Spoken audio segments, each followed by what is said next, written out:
الشناء اللي كان بيناتهم. محمد ونجم اللي دخل منذ لحظات في الجوله الثانيه، يعني في الدقيقه 57 تقريبا، ومارين نمري.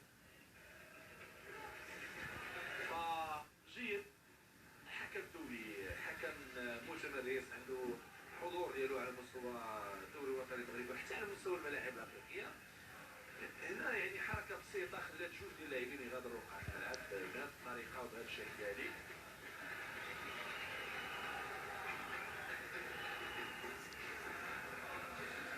اذا مشاهدينا الكرام، وصلنا دقيقه 84.